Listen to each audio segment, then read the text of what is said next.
And welcome to PFF Fantasy Football Podcast, Week 17 game-by-game preview edition. Happy championship week. We have made it, everyone. I'm your host, Ian Hartitz, and I sincerely hope that you do have at least one squad still remaining in the ever-glorious Week 17. Last chance we get to play real most forms of fantasy football here for a while. So with that all in mind, guys, we know the deal. We're going game by game. At least one key fantasy football takeaway for every single team. And with that, let's get after it. Cowboys at the Titans on Thursday Night Football. Cowboys sitting as 10.5-point favorites. Game total resting at 40.5. So this Cowboys offense, I mean, always comes back to the quarterback with any conversation about football. But just the Dak slander that we've seen over these last few weeks is wild. Yes, interceptions haven't been great. As we've talked about, those 6 of those interceptions didn't even come on turnover-worthy plays. So only Burrow and Davis Mills have more interceptions this year. That PFF has basically said wasn't the quarterback's fault. And you know what? Interceptions be damned. Scoring points, still pretty cool. Since Dak came back from injury, the Cowboys have scored 24, 49, 28, 40, 28, 54, 27, 34, and 40 points. Good for a league high average of 36 points per game. So Pollard's balling. Zeke doesn't have a finish outside the position's top 20 since freaking week 5. CeeDee Lamb is the overall wide receiver 6. Great day to be a Cowboys fan and great day to have pretty much any Cowboy on the fantasy squad.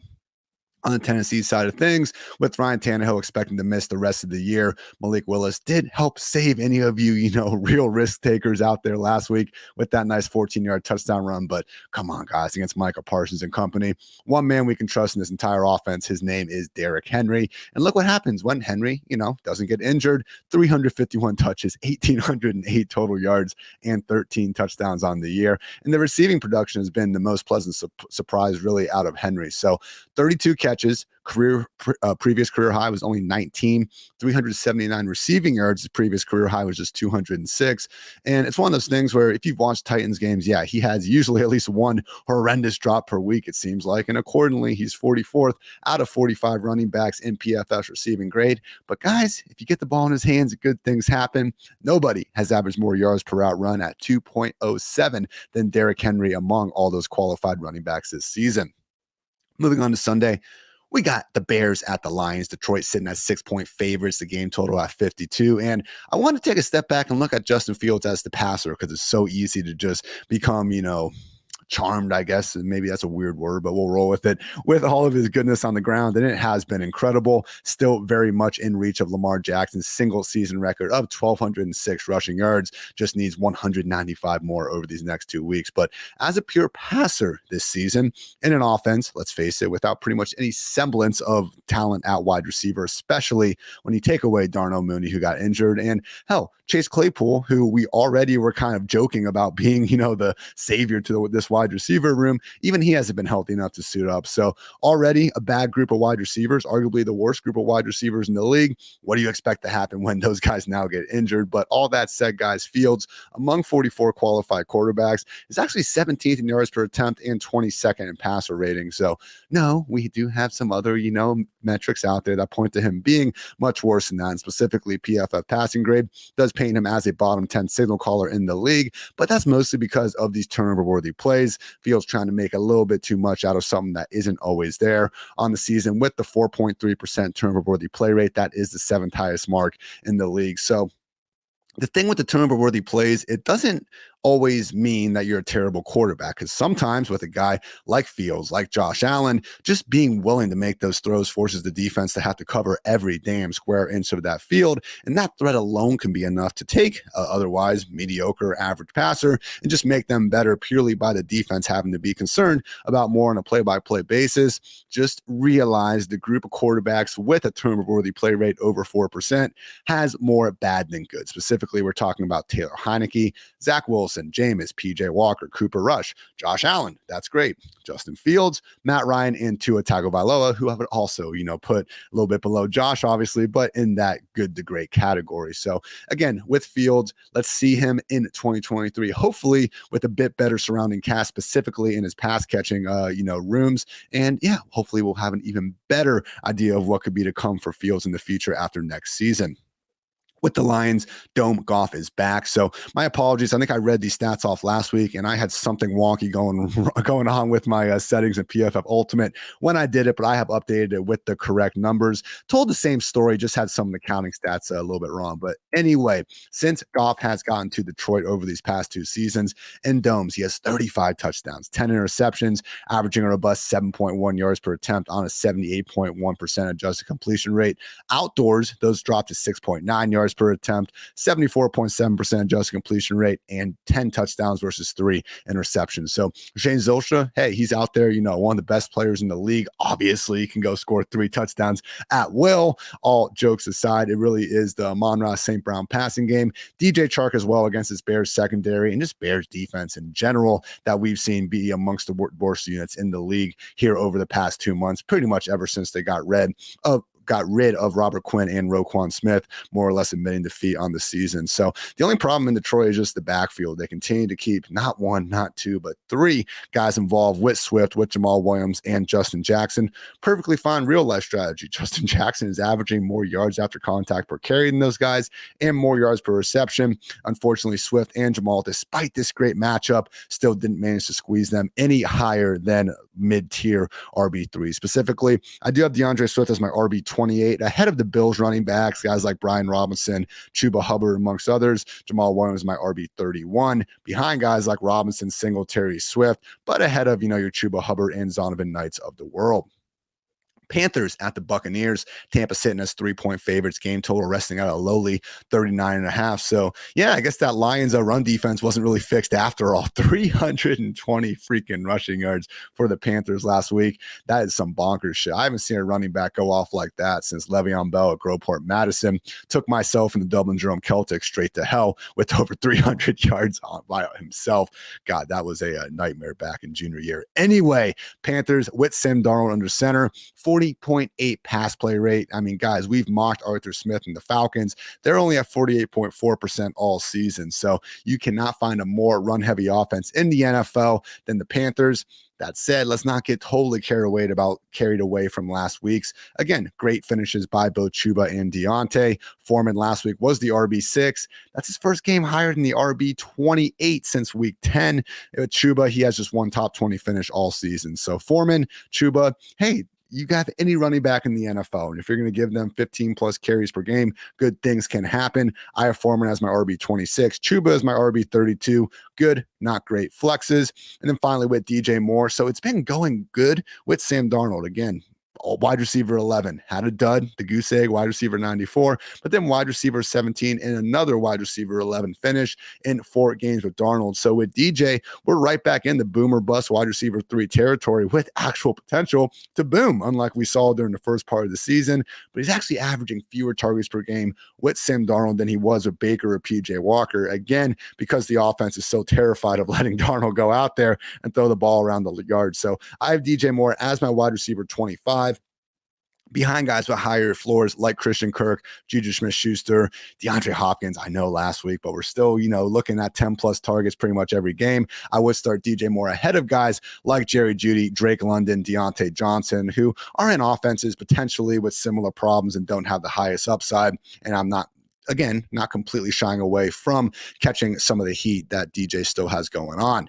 On the other side of things with the Buccaneers, unfortunately, guys, there's 2 dudes we can trust in this offense. Leonard Fournette, who somehow, and this shocked me, top 12 running back this year in PPR points, both overall and on a per game basis. Targets are a hell of a drug in full PPR scoring. And Chris Godwin, who has 6+ receptions in 11 of 12 games since returning from injury in week 4. So Mike Evans, 11 freaking straight scoreless games. Guys, I mean, since Brady got to Tampa Bay from 2020 to 2021, including playoffs, the longest Evans ever went without scoring was 2 games. Now we're at freaking 11. So, hey, you could say he's due, but we could have been saying that for literally the last 2-3 months, and you wouldn't be wrong by saying so. So Evans, boomer bust wide receiver 3. Godwin, he is a volume-based borderline wide receiver 1. I have him ranked wide receiver 11 this week. And yeah, Cade Otton is actually starting to really take over that tight end role. So if you're really desperate, he's someone at least on the field. But otherwise, don't feel like you need to jam anybody from the league's 28th ranked scoring offense into those championship lineups. Get the Broncos at the Chiefs, Kansas City, 13.5-point favorites, game total at 45 here. See ya, Nathaniel Hackett. Once Patrick Starr is making fun of your quarterback on live Nickelodeon television, just tough to come back from that one. So yeah, 4-11 Broncos. They would be 11-4 this year if they had only scored 18 points during regulation in every game this season. That is awfully sad. Russell Wilson, 31st among 44 quarterbacks in PFF passing grade, 32nd in passer rating, 19th yards per attempt. He's been bad by just about any stat you want to pull up. So we'll see what's going on in the future. For now, Jerry Jeudy, wide receiver 3, and that's it. We had Chase Edmonds back in the backfield. Greg Dulcich, okay. We can somewhat wrap our minds around him being, borderline tight end 1 if you want to be nice. But I'd say these days, just in this offense and just with this team having absolutely nothing to play for these days, certainly not anybody that I'm trying to jam into starting lineups. Other than Jeudy, who we have seen provide some nice production, really even before his injury and emerging as the best wide receiver without a doubt in Denver. Other than Jeudy, any start-sit question involving a Bronco player, I will almost certainly be taking the other guy as long as it is somewhat close.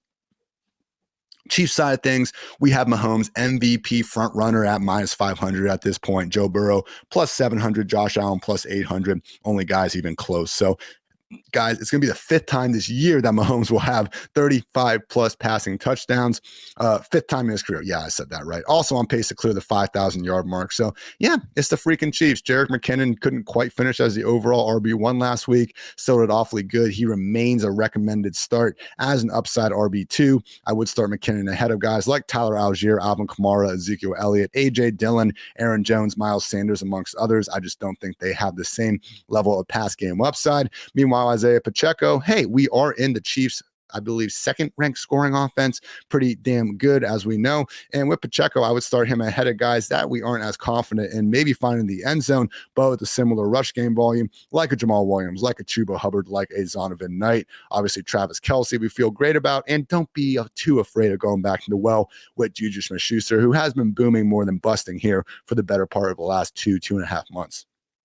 Colts at the Giants. G-Men sitting as 5.5-point favorites. Game total at 38.5. Nick Foles, yeah, that was absolutely terrible. Shout out to Steven Ruiz at the Ringer. He's always updating his quarterback rankings. A good read, and the guys watching ball and always putting a lot of hard work into his stuff. So Steven's always been one of my favorite people to follow in the industry. But he updated his QB rankings and he added Nick Foles, and I believe his comp was if you took the 2022 Matt Ryan leftovers and heated them up in a microwave. And yeah, I think that makes a lot of sense. So it was absolutely brutal seeing him on Monday night. I mean, at one point on the broadcast, it was just showing what he had done throwing the ball more than 10 yards downfield. I want to say he was 1 for 9 with 2 or 3 picks or something. Absolutely brutal.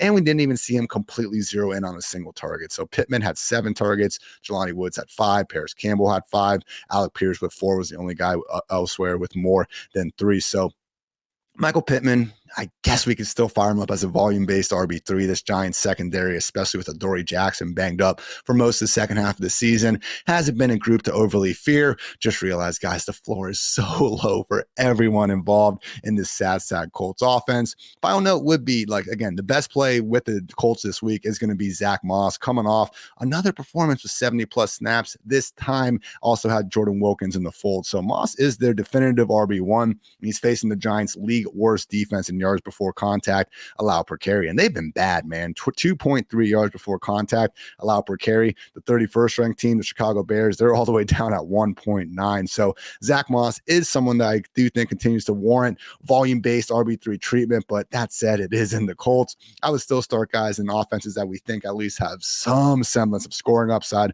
like Jamal Williams, like Brian Robinson, like Zonovan Knight ahead of Moss. I would start Moss, though, ahead of guys like Latavius Murray, the Dolphins running backs, James Cook, Rashad White, and sadly, my guy, Cordero Patterson. More on him in just a bit. With the Giants side of things, I mean, how about this Daniel Jones rushing season? If you look at just fantasy points per game among quarterbacks purely from rushing production, only Jalen Hurts, Justin Fields, Lamar Jackson, and Josh Allen have topped Vanilla Vick, as he is known. 617 rushing yards and 5 touchdowns for Daniel Jones. That's good for a 41.1 average per game. Mike Vick's career, guys, 42.7. Isn't that wild? 2022 Daniel Jones, only 1.6 fewer rushing yards per game than the freaking living great Mike Vick. Almost said late great, but he is very much still alive and kicking. So, hey, I know that's flawed by some of those Jets years and Steelers years at the end, but it's still a cool stat. Give me a damn break here. Of course, with Daniel Jones, what we do see is a limited offense because of, I guess, both some of his limitations, but more so this wide receiver group and tight end. I mean, who the hell is he throwing to this year? Saquon Barkley has barely been used in the passing game throughout the year. We lose Sterling Shepard to another unfortunate injury. Kenny Galladay has been mannequinning all year long. Kadarius Toney gets traded to the Chiefs. Like, it's been a blessing in disguise, but like, we're unironically talking about Isaiah Hodgins and Richie James, doing big things. Darius Slayton making some plays, but come on, man. Honestly, with Daniel Jones, like, I just feel like a lot of people have already made their opinions on the guy, and you look at it and yeah, he's still got to improve, I guess, in some areas, but I'd sure love to see Daniel Jones, like a Justin Fields and some of these other quarterbacks, at least have a good group of receivers around them before we completely write the guy off. So Daniel Jones, we'll see if he gets that franchise tag, something that I enjoyed talking to Kevin Cole earlier in the year with some of these podcasts we had going on, just something to really think about for the future, because he hasn't, I mean, again, considering all the pieces they've had, the lack of pieces, I should say, they've had in New York, I don't know how you could look at 2022 and not be at least somewhat impressed by what Jones has brought to the table. Jaguars at the Texans. Jacksonville sitting as 4.5-point favorites, game total of 43.5. So yes, no more weather concerns here pretty much for the entire week. We'll talk about anything really popping up on the Friday injury pod with myself and Nick Bodiford. But again, don't have to be quite as worried about Mother Nature being a whore as we were last week. So with the Jaguars, Trevor Lawrence, Zay Jones, Christian Kirk, you guys know what to do. Kirk and Jones for me are more so both borderline wide receiver twos. You don't need to force them in the lineup, but Evan Ingram, Trevor Lawrence should be started in more lineups than not. And the same is going to go for Travis Etienne. This is the matchup, guys, that we are hoping for a true boom. So if you look at Etienne, since he got back from injury, 4 games, 16, 17, 21, and 25 touches, 70% plus snap rate each and every game. The problem is he hasn't scored a touchdown since freaking week 8 or something.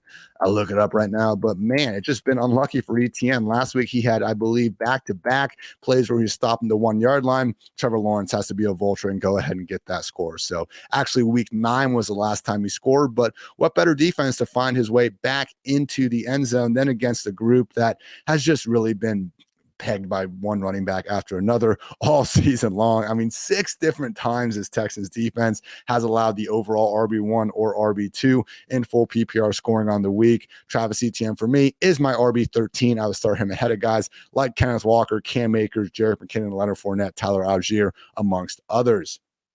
On the Texans side of things, Brandon Cooks is like the only somewhat relevant fantasy option. The backfield is being split 3 ways. We're still seeing Nico Collins is out for the year, but with Cooks back, Chris Moore was pretty much rendered useless. And shout out to Brandon Cooks. He had the nice game-winning touchdown. He even had a second touchdown last week on his 33-yard score. And you can only see it, humble brag here, guys, watching the all 22, but you can only see this play from that. But my goodness, sick double move. Had the cornerback biting like a fish at 6 a.m. And just for him to get loose deep, get the 33-yard touchdown, unfortunately nullified by a hold. So Texans pass defense has been good this year. And we've even seen them have these games against the Cowboys and against the Chiefs where, we're kind of like making fun of the Cowboys and Chiefs for not rising up more, but we got to give some credit to the Texans for keeping those games close. Brandon Cooks, the only guy though in this offense that we were caring about. At the end of the day, they do still rank 30th in scoring. So I think I kind of got my defenses a little bit confused there. So Jacksonville, not anyone to overly worry about through the air. Let's go ahead and move on. Cardinals at the Falcons. Atlanta 3.5-point favorites, game total at 41. So unfortunately, Trace McSorley under center. That makes James Conner the only guy we can overly trust. It's still tough to rank 24 wide receivers ahead of DeAndre Hopkins due to that sweet volume. That said, James Conner, top 20 running back in every single week since returning in week 9. These snap rates for a running back are absolutely ridiculous, guys. In that stretch, 71%, 96% snaps, 77, 97, 96, 91, most recently 96% again. So Greg Dortch coming off that game last week. If you want to go ahead and fire him up as a volume base, borderline wide receiver 3, that's fine. Just realize it has been a little bit up and down throughout this. And if we get Colt McCoy back, who knows if anyone's going to get more than a few targets other than Hopkins. So Fun fact I found last night, if you made Rondale Moore and Greg Dortch into one person, they'd be the PPR wide receiver 22 this season. You guys can maybe see a little bit why we were excited about Rondale Moore starting out. But hey, to Dortch's, credit, every single time they put him out there and they decided to throw him the ball, good things have happened. With the Falcons now, Tyler Allgeier, guys, just sending my Cordero Patterson share straight to hell here over the second half, and he's been doing great. It's like the scene again in Ricky Bobby where Ricky just has to come to grips that Jean Girard is better than him, and I'm not. Hey, in the year 2022, Tyler Allgeier has been better than Cordero Patterson. I said it, okay? And guess what? He's been better than a hell of a lot of other running backs as well. 40 running backs with at least 100 carries. Allgeier ranks 7th in PFF rushing grade. He's tied for 7th in yards per carry. He's tied for 6th in yards after contact per carry, tied for 5th in missed tackles forced per carry. So how high is too high to rank Tyler Allgeier in a home matchup against a beatable Cardinals defense that ranks 30th in points per game allowed? I have him as my RB18. What a time to be alive. I would start Allgeier over guys like Kamara, like Zeke, like the Packers running backs, like Miles Sanders, like Najee Harris, among others. Pretty much where I'm drawing the line is some of these running backs that still have a bit more of an every down role, can catch more passes. So Leonard Fournette, Jerick McKinnon, Cam Akers, Kenneth Walker, Travis Etienne, David Montgomery. Those are some of the guys I would still slightly lean to over Allgeier. Also, Drake London. Since losing Kyle Pitts, guys, 4, 12, 11, and 9 targets. We lost the fumble last week, but still had some pretty big catches in his own right throughout it. So, fun note I saw from, wide receiver whisperer Matt Harmon, again, reception perception. One of the best things you can find out there on the internet in terms of true wide receiver evaluation. But Matt brought up a point where I think he just asked people on Twitter, like, who's a wide receiver you'd be interested in seeing this for? And Matt was already saying, like, hint, Drake London is going to be one of those guys where you can really tell who's been watching the film and who didn't based on what you think of his rookie years. So happy to be on the right side of this, at least so far. You guys can give me that right. We talked about London really impressing throughout the season, just not getting enough volume. But as soon as we've seen that volume start to come to fruition, he has even been better on the old fantasy points scoreboard. So Drake London, love the potential for him to bounce back in 2023 and maybe even keeping on here over the final few weeks of the season. All right, guys, before we continue going on, I want to give a quick shout out to our lovely sponsor over at Underdog Fantasy. Guys, hopefully you have a Best Ball Mania team still alive. I had my last one get knocked out just barely last week, but we will take down that tournament next year. Don't you worry. But why wait till next year? Because we got the playoffs here. The gauntlet is open for drafting on Underdog Fantasy. It's a playoff best ball tournament with $1 million in total prizes and a $100,000 first place prize. Just draft your team before the NFL playoffs start, and that's it. Drafting players that will rack up a bunch of fantasy points and advance deep into the playoffs is key to this style of contest. Again, guys, if you draft if you haven't signed up for Underdog yet, you can use the promo code PFF and you'll get your first deposit up to $100 match. So again, promo code PFF, $100 deposit, you will get that match. It's a playoff best ball tournament. Like, all right, you think the Chiefs are going to advance, but you got to worry about not having them in the first round. You got the Cowboys, you got the 49ers, a lot of different angles to do this. So thanks to Underdog again for sponsoring us all season long. I'm very excited to get some of these teams going. I'll be tweeting out some of my example rosters, and hey, it's a great day to win 100K. Why the hell not? Shout out to our friends over at Underdog Fantasy. Dolphins at the Patriots. New England sitting as 2.5-point favorites. Game total at 42. So Tua is officially concussed for the second time this season. I guess we're not calling that neck injury that caused him to fall down. And okay, 2 interceptions or 2 concussions, not 3, whatever. Either way, scary stuff for Tua. Please get better. Take care of number 1 first, man. But unfortunately, without Tua, we've seen Tyreek in certain, sequences of this offense still look fine. But at the end of the day, weeks 4 through 6, mostly without Tua, this offense only scored 15, 17, and 16 points. And what was interesting with this in the 3 extended Teddy Bridgewater games under center with some Skylar Thompson in there too, Tyreek had 36 targets in this stretch, and Jalen Waddle only had 18. So only a 3-game sample. I mean, it wasn't like someone was leaping past Waddle in it or anything, but really was more focused on Tyreek than anyone. So guess what? It's Tyreek and Jalen Waddle. You are starting them in every single league, even if there's a fire. Just interesting to see that Tua seemingly a bit more willing to spread it out than these backups. Also, Jeff Wilson, Raheem Mostert, with both of them active, we've consistently seen way more of a 50-50 split. Neither guy really is guaranteed to even clear that 15 touch mark, and taking away Tua from the equation in Foxborough, neither Jeff Wilson nor Raheem Mostert are recommended starts for me this week. On the Patriots side of things, so we had the big Kendrick Bourne game, and yeah, it was great to see. He's a good player. We saw that last year when he got more consistent playing time. It did come on a team-high 9 targets, but his 22 routes were actually behind both Jacoby Myers and Tyquan Thornton by quite a bit. We have Bourne splitting time with Nelson Aguilar, who only ran 7 fewer routes than Bourne. So they've really been bouncing these routes around all season long. Nobody, including Jacoby Myers at this point, I believe can be trusted as anything more than a pretty low floor wide receiver 4. So Ramondre Stevenson, that's it, guys. He's still a feature back. The late game fumbles suck, but when you're playing over 90% of the offensive snaps and having as high of a really pass game ceiling as any running back, save for Christian McCaffrey in the league at this point, Stevenson's the only guy we care about in this offense. At the end of the day, they've cleared 225 passing yards one time in the last 10 weeks of action. Browns are at the Commanders. Washington 2-point home favorites, game total of 40.5. So with Deshaun Watson, here's the thing. So I know a lot of people don't want to provide the context because you don't like him, and that's a very fair thing to do. Go ahead. But in here, we're just trying to watch the film and talk about what goes on with that.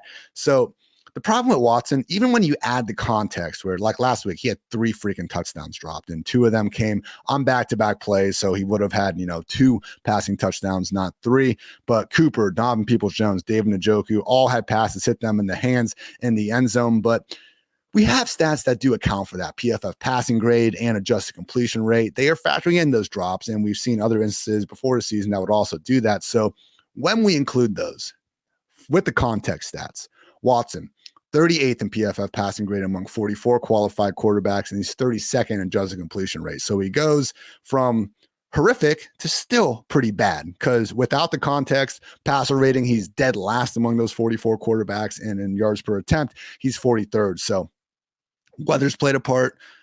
Rusty as hell for 2 years has played a part, but he's been a bad quarterback, and he's being paid $250 million to not be a bad quarterback. So with the Browns, again, these pass catchers haven't quite been helping him out as much as you would hope. Nick Chubb in the run game, playing through that foot injury, hasn't been able to keep going as well as they would have hoped. Just a lost season for a really talented roster. So 2023 and beyond, I am optimistic that Watson will figure this out. I will call him a buy low in Dynasty land if you can go out there and just thinks that someone is feeling that this is the new norm for him. But yeah, sadly, at least for the rest of this season, not expecting too much of a bounce back. So Cooper and DPJ for me, they're solid guys. I'm not saying you have to sit them, but on the road against a good Washington defense fighting for their playoff lives, I'm not going to be going out of my way to start either guy. David Njoku, Nick Chubb, really the only 2 guys that should be in more fantasy lineups than not here in week 17. With the Commanders, we got Carson Wentz back under center. Taylor Heinicke hitting that bench. And look, he has the highest turnover-worthy play rate in the league. If you look at PFF passing grade, turnover-worthy plays, it's Zach Wilson, Taylor Heinicke, not exactly the guy you want to be right next to in any quarterback, metric leaderboard. So with Carson back under center, I'm not going to sit here and pretend like it's this massive difference. I mean, I think I probably was more on that boat before the season started, but they're both bad quarterbacks, okay? And a bad quarterback in our world is defined as someone who's not like a top 20 player at their position in the entire world. So not exactly fair, but relative to the other quarterbacks we're talking about, they're both bad. So the big thing to keep in mind is that they've been playing differently in this offense. Heinicke, 9.2 yard average target depth. Wentz is only at 7.9. And because of that, we saw Curtis Samuel absolutely boom early on in the season. Weeks 1 through 6 with Carson Wentz under center, Curtis had 47 targets. Terry had 35. J.D. McKissick had 32. Gibson 24.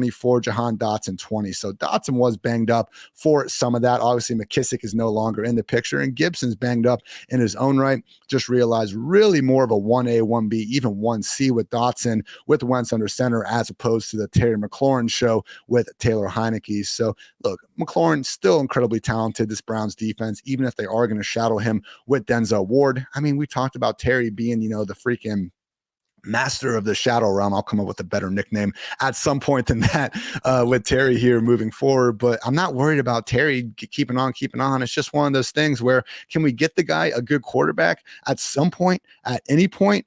I mean, guys, I went through actually and looked at the career quarterbacks for Terry McLaurin, pulling up that handy dandy tweet I sent out. Yeah, here we go. Carson Wentz, Taylor Heinicke, Alex Smith, Ryan Fitzpatrick, Dwayne Haskins, Colt McCoy, Case Keenum, Kyle Allen, and Garrett Gilbert.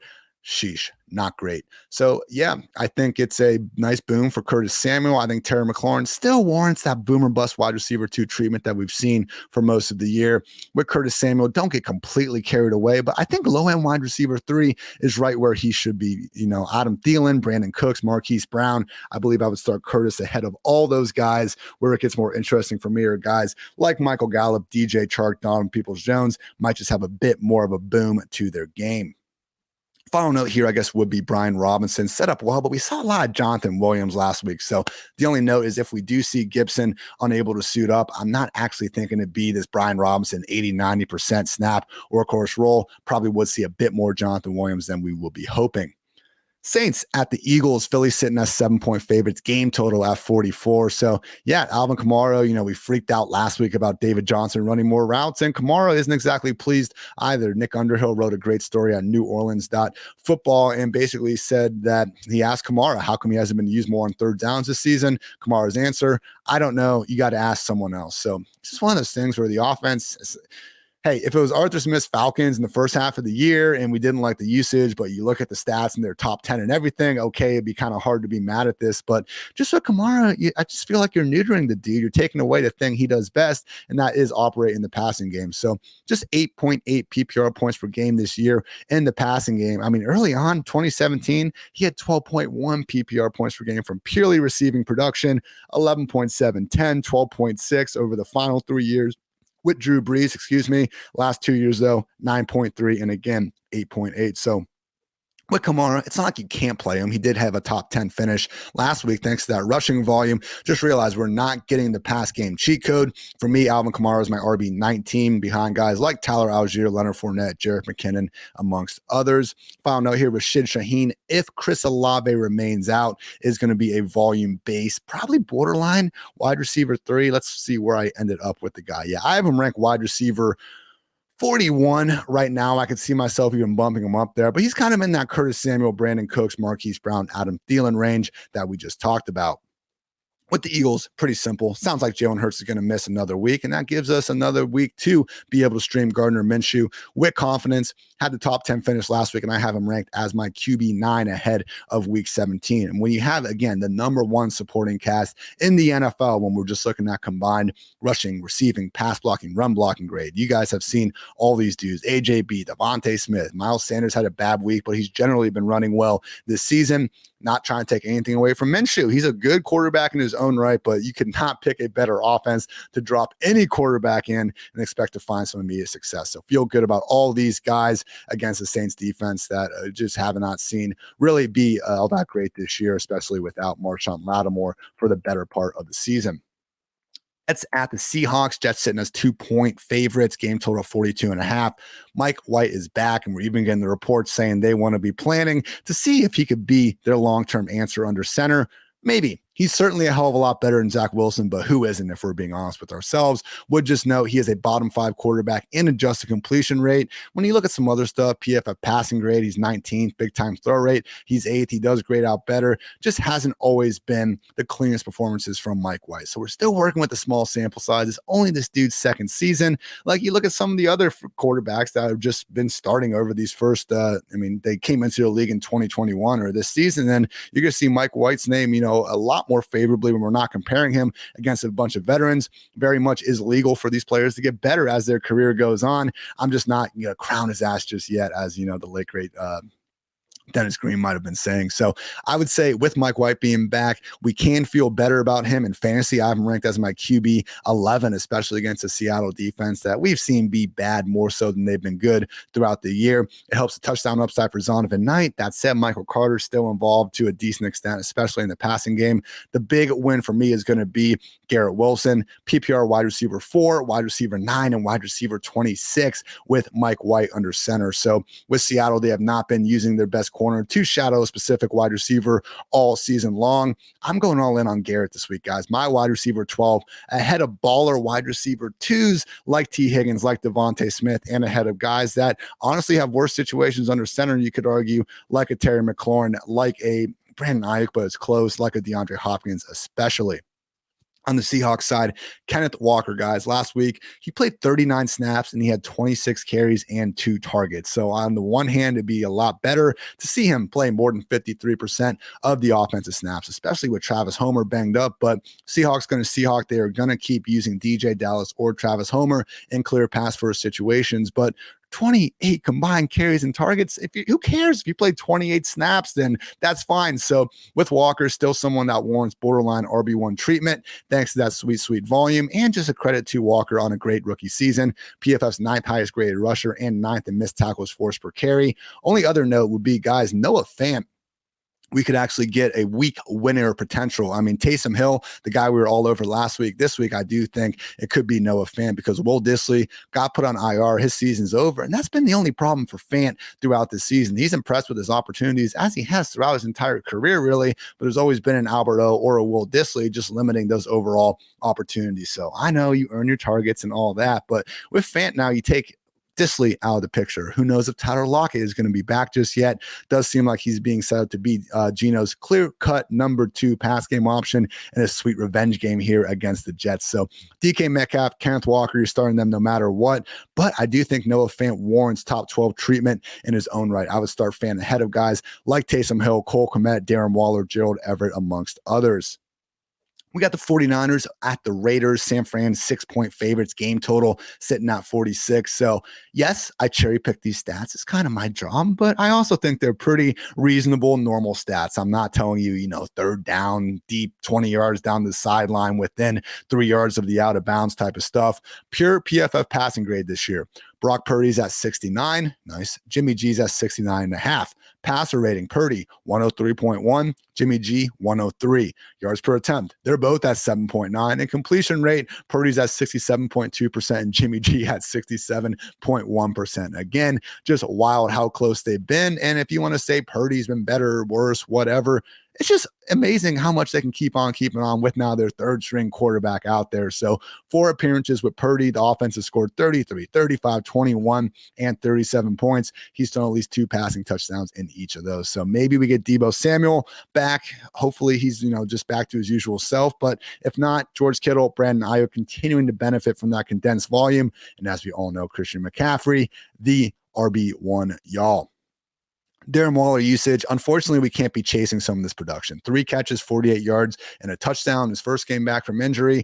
4 catches for 58 yards last week. The problem, guys, just a 58% route rate. Over these past 2 weeks, he's run 44 routes. Foster Moreau has run 32. So it could change, but I am not trusting Waller as more than an upside tight end 2. I would start guys like Pat Fryermuth, Noah Fant, Taysom Hill, and even Cole Kmet ahead of him this week. Otherwise, Josh Jacobs, Devontae Adams, you guys know what to do. Battle for LA, Rams at the Chargers. Chargers sitting as 6.5-point favorites, game total at 41.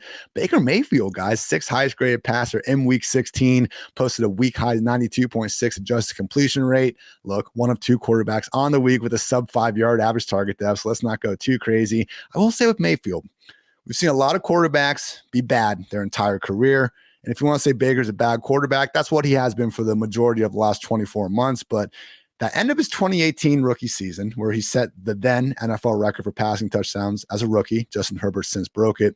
The end of 2018 and the end of 2020, when he got the Browns their first playoff win since the team had to, come back after they originally moved to Baltimore. Like first playoff win since 1994. I mean, he was legit really good down the stretch in 2020. And the whole time, let's face it, didn't exactly have the best wide receivers to work with. And I will stand OBJ every day until I die. I'm just saying he was banged up for a lot of that stretch anyway. And then it was basically even younger Donovan Peoples-Jones being forced to be the number 1. So I'm just, again, Baker Mayfield, he's been a bad quarterback, but we've also seen him, at least for spurts, be a really good quarterback. And the fact that he was able to pull this performance out of his ass, throwing the 2-2 Atwell and Van Jefferson, it's good for the future. So at a minimum, guys, if Baker's going to be Matthew Stafford's backup or going to be, more of a bridge quarterback, I do think some of these teams could do worse. That said, I have had some pretty bad takes on Baker, really ascending and not being this bad for stretches over the years. So maybe I'm just trying to, fix those up. But either way, good to see Baker actually have some positive things happening for him after an awfully rough last 2 seasons.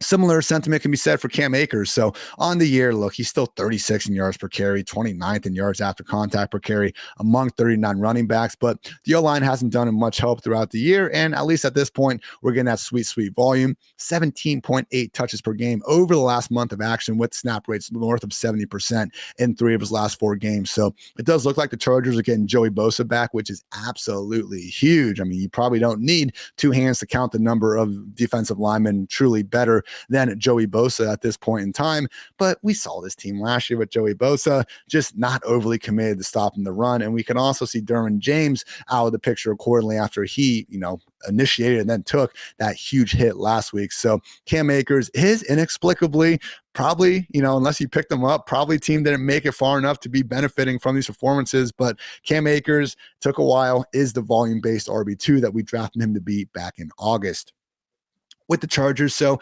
Keenan and Mike Williams returned in week 11. Mike did miss an additional 3 games basically after that. But since Keenan returned in week 11, guys, he has 63 targets. Josh Palmer has 40, and Austin Eckler's in third with 38. So this is going to be an interesting thing next year because as we saw with this offense, I think in LA with Herbert and also in Carolina with McCaffrey over the years, it's amazing for fantasy when you have that running back who's becoming the featured target of the pass game. But when you're just force feeding them the ball, not even looking deeper, tunnel vision, just in the check down, I don't think that's really the best way to run an offense in the year 2022. So I just wonder if Eckler, we're seeing him similar to McCaffrey put up these bonkers numbers, not necessarily because he's making the most out of every single touch, but because he's being force fed a target share that honestly they just didn't have anywhere else to go with the ball. So still scoring touchdowns, still incredibly good at his job. But when you see Eckler as the overall RB1 this season in full PPR scoring,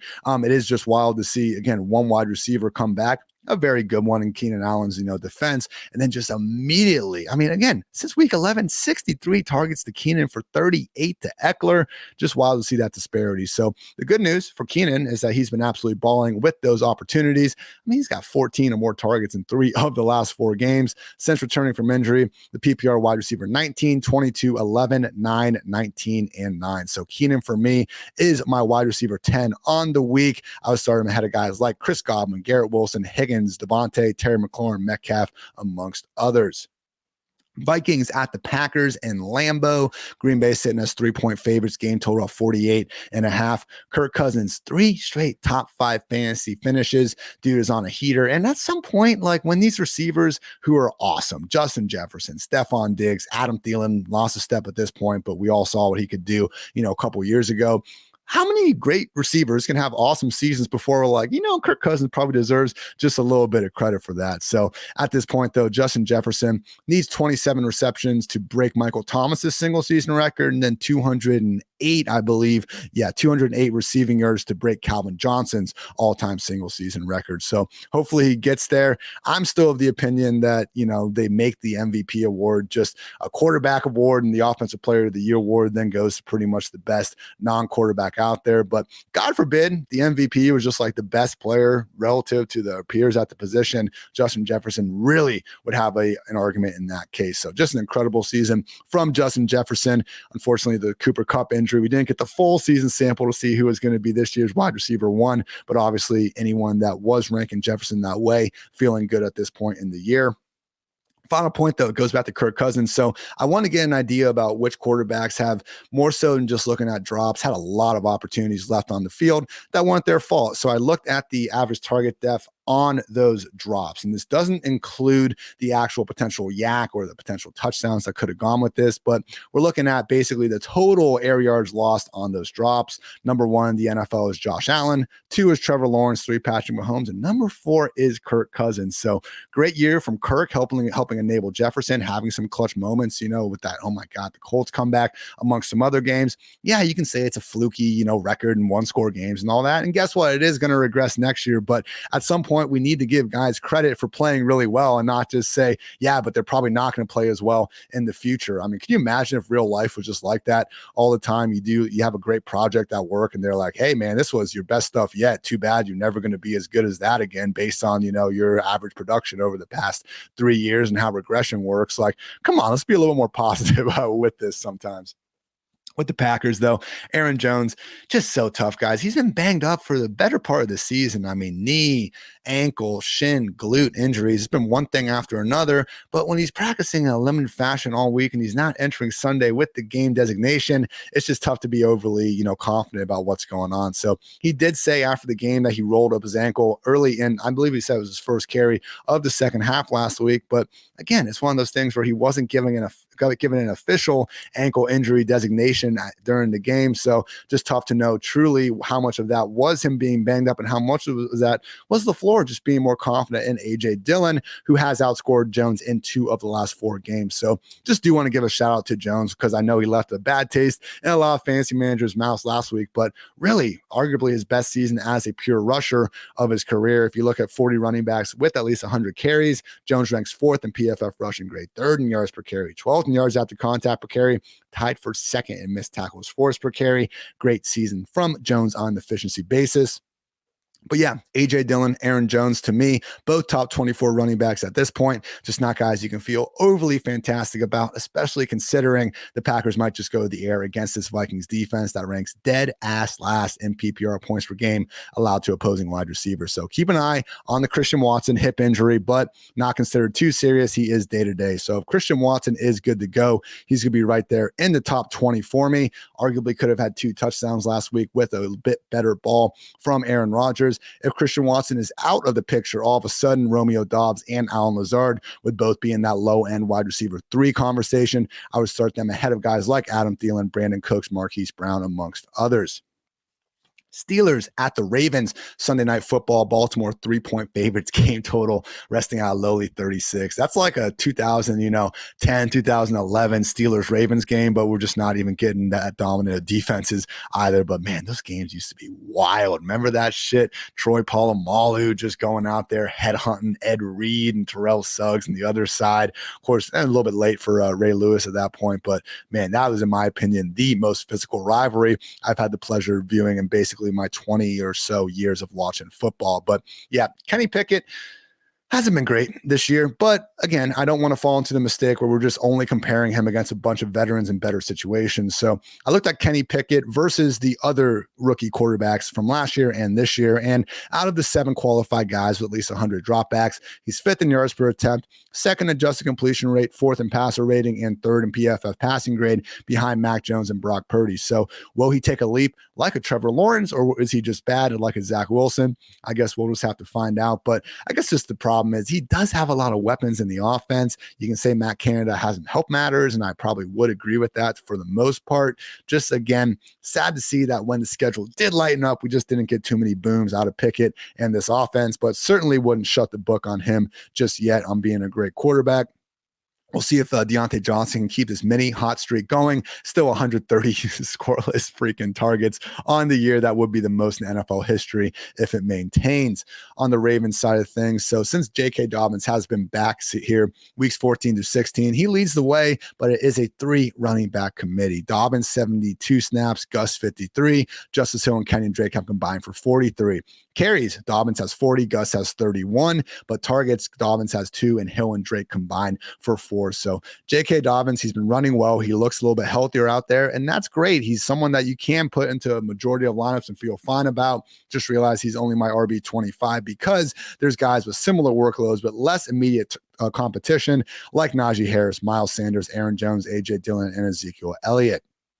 Final one here, guys. Just an awesome game. I don't even have all that much to say about this other than get your freaking popcorn ready. Bills at the Bengals on Monday Night Football. Buffalo sitting as 1.5 point favorites. Game total about 49.5. So really, yeah, it's going to be awesome. Josh Allen, really the only issue we've seen this year is the turnover-worthy plays. He does have a league high 29 of them, 5th highest rate. But when you look at the EPA per drop back, I believe he's the 3rd most efficient quarterback in the league. And just everything else with the offense, like you are clearly perfectly okay with a few boneheaded mistakes from Josh Allen, when that also instills the living fear of God into the opposing defenses, because you never know what the dude's going to attempt next. So, hey, dropped interceptions, you can say that, we're way more lenient on those for Josh than we are for guys like Tua. And I think you'd have a decent point, especially with how, a lot of the Tua and on stuff ends up going on Twitter. But just, again, Josh Allen, and the fact that other than Stephon Diggs, like, who would we really definitively call an above average pass catcher in this offense? Gabriel Davis has had his booms, but in his first full season as a full-time starter,